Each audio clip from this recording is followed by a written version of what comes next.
자, 오늘은 가나 초콜릿 이야기를 좀 드릴 겁니다. 초콜릿 이야기를 할 건데, 자, 뭐 초콜릿은 뭐 각자 선호하시는 브랜드도 있고, 그리고 또 제품도 정말 많죠. 그래서 뭐 제가 가나 초콜릿에 대해서 이게 너무 맛있어요 이런 말씀을 드리려는 건 아니고, 당연히 가나 초콜릿 좋죠. 예, 근데 방금 말씀드렸다시피 브랜드도 많고 또 종류도 많기 때문에 각자 원하시는 제품 다르잖아요. 그래서 그런 걸 말하려고 하는 건 아니고요. 최근에 가나 초콜릿의 행보를 좀 보려고 해요. 좀 제가 개인적으로 봤을 때는 상당히 좀 재미난 것들을 많이 하고 있어서 이 재미난 부분들 좀 뭔지 한번 알아보도록 하겠습니다. 저는 요즘 소비 트렌드 2025의 저자 노준영이고요.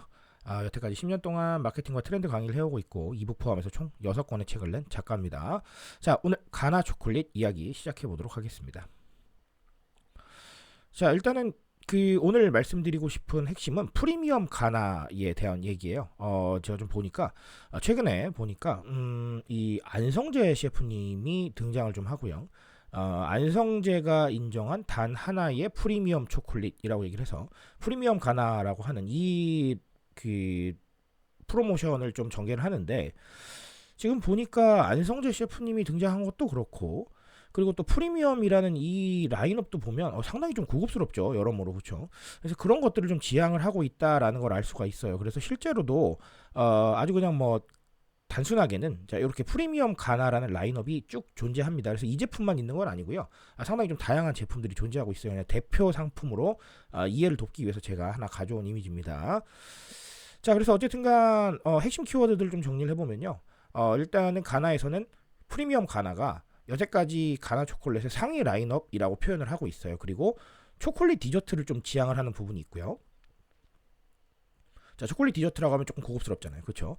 그리고 또 엄선된 원료를 사용을 했다라는 것도 있고, 프로모션에 쇼콜라티에가 뭔가 그 엄선된 원료를 배합하는 이런 느낌도 좀 주고 있어요. 그러니까 여러모로 그냥 접할 수 있는 초콜릿이 아니라 우리가 굉장히 좀 프리미엄화를 해서 확실하게 상위 라인업을 좀 만들었어라는 이런 부분들을 어필을 하고 싶은 것 같아요. 자, 근데 여기서 상위 라인업이라는 단어를 딱 들으시면 아시겠지만 그렇다고 해서 가나가 이것만 있는 건 아니잖아요. 그렇죠? 우리가 익히 알고 있는 약간 좀 대중적인 라인업도 존재하기 때문에 물론 그 가격 차이가 엄청 심한 건 아닙니다. 그렇기 때문에 제가 오늘 말씀드리고 싶은 얘기가 핵심이 등장하게 되는데, 어쨌든간 그런 부분들이 좀 있다 정도로 알고 계시면 되겠습니다. 자, 그래서 일단은 프리미엄이라는 단어를 우리가 좀 생각을 해봐야 되는데, 방금 말씀드린 것처럼 일반적인 우리 대중적으로 우리가 익히 알고 있던 가나 제품과 이 프리미엄 가나 제품과 정말 뭐 사지도 못할 정도로 뭐 넘사벽에 있는 제품이 아니에요. 약간의 비용만 좀 더 낸다면 이 프리미엄 제품 경험을 할 수가 있거든요. 그래서 제가 말씀드리고 싶은 건 기존에 있었던 책에도 제가 써놨던 내용인데, 제품에서는 합리적 프리미엄들이 조금 등장을 하는 이런 상황들이 좀 있습니다. 프리미엄이라고 하면 우리가 무조건 엄청 비싼 것들을 생각을 하거나 아니면 뭐 명품이나 이런 것들을 생각하실 수도 있는데, 지금의 프리미엄은 상당히 대중적인 개념으로도 사용이 돼요. 그래서 기존보다 조금 더 나은 것, 뭐 예를 들면 기존에는 그냥 제품 먹었는데 유기농 제품 한번 먹어보는 거고요. 아니면 기존에는 우리가 그냥 알고 있었던 제품 먹었는데 조금 더 좋은 원료를 사용을 했대요. 그럼 그거 한번 먹어보는 거예요. 그래서 실제로 우리 그 CJ 제일제당이 내고 있는 비비고에서 내고 있는 간편식 제품들도요, 우리가 익히 알고 있는 그 제품들도 있는데 조금 항의 라인업들이 존재해요. 그런데 문제는 뭐냐면 그 제품들이 접근하지 않을 정도로 비싼 가격은 아니라는 거예요. 조금 비싸요, 그냥. 예.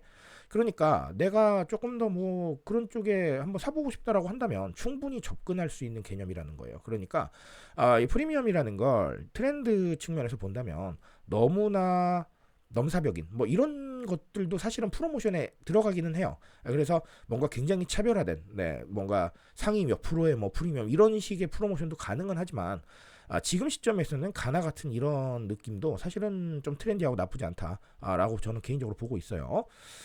자, 하나 더는 관심사예요. 이게 무슨 얘기냐면 제가 요즘 소비 트렌드 2025에서 상당히 강조드렸던 내용인데, 관심사에 따라서 영역이 좀 바뀐다는 거죠. 그러니까 예를 들면 나는 초콜릿에 좀 더 관심이 있으면 내가 조금 더 나은 프리미엄 라인을 살 수도 있는 거고요. 그렇지 않다고 하면 그냥 대중적인 라인업을 살 수도 있어요. 그래서 내가 소비에 대한 관심에 따라서 상당히 다양한 접근이 이루어지기 때문에, 결론만 말씀을 드리자면 지금처럼 상위 라인업 그리고 또 대중적 라인업 이런 것들이 존재하는 게 옳다는 거예요. 방금도 말씀드린 것처럼 내가 관심 있으면 조금 더 나은 제품을 살 거예요. 근데 그게 아니면 어떠겠어요? 그냥 일반 제품 살 거거든요. 그러니까 그 두 가지를 모두 흡수하기 위해서는 오늘 가나의 사례처럼 라인업이 존재해야 된다. 두 가지 다 있어야 된다라는 말씀 드리고 싶은 거예요. 그래서 충분히 좀 트렌드한 접근이다라고 개인적으로 보고 있습니다. 자, 그래서 오늘 프리미엄 가나 얘기로 제가 두 가지 이야기 짧게 좀 정리를 드렸어요. 결국은 뭔가 하나로 수렴되고 있는 이런 소비 현상은 사실 저는 없다라고 생각을 합니다. 그러니까 극단적으로 말한다면 다 돈 쓰고 다 돈 안 쓰고 이런 현상은 사실은 없거든요. 그러니까 이런 상황들을 너무 극단적으로 생각하지 마시고 조금 더 나은 형태로 이해하시는 게 트렌드를 이해하는 첫걸음이고 또 이렇게 적용하는 첫걸음이라고 생각을 합니다. 그런 부분들 좀 이해해 주셨으면 좋겠고요. 앞으로의 행보도 한번 지켜보면 재미있을 것 같습니다. 저는 오늘 여기까지 말씀드리고요. 또 돌아오도록 하겠습니다.